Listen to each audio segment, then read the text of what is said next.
That comedian Ryan, whatever the hell his name is an idiot.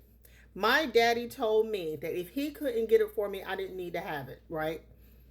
He told me that children suffer the fate of their parents, and that if he couldn't get it for me, I didn't need to have it. So if he couldn't get me a new car, I didn't need to have a new car, right? I'm not arguing whether or not he was right or wrong, but what I am saying is this. My daddy taught me that he was the man that I needed to go to when I needed something, right? And that if he couldn't afford it, I didn't need to have it. So I'm trying to imagine having a man like a Shine Sharp or a Ryan Chavis or Davis or whatever the hell his name is that has money, right? Have money. We grew up poor. Have money. And I go to him as my father and I say, Daddy, I need something. And he tells me, you little gold digging, ungrateful, whatever. Like, I cannot imagine going to my daddy and asking for something and him treating me like I'm some two-bit whore in the streets. Because my daddy told me that he is the man that I am to go to when I need something. It did not matter my age, when I was grown, and when I was married. I could always go to my daddy and ask him for whatever I needed. My daddy never gave the streets more than he gave his daughters, and he had 3 daughters. He never gave the streets more than he gave us, right? He never put himself in a situation where some other woman or some other children would get more than what he gave my mother and my siblings, me and my siblings.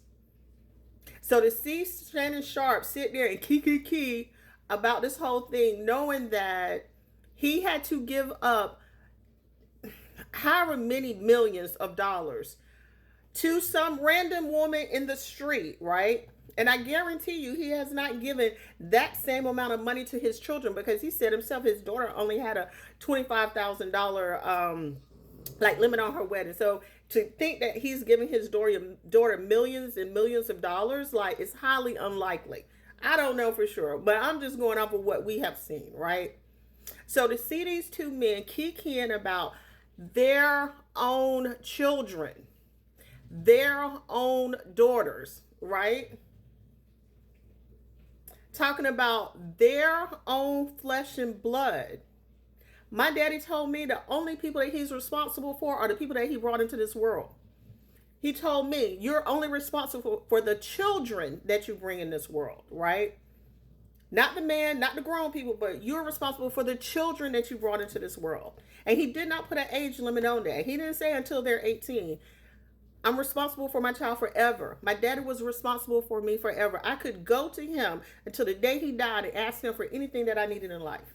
So to see these grown men talk about their daughters in this manner, it's just baffling to me. I don't understand it, right? But I'm glad they have podcasts, because somebody like me who could go to their daddy didn't know these other kind of daddies existed. Like, I didn't know that there were men out there who had children, who raised these children, and then looked at these children as leeches.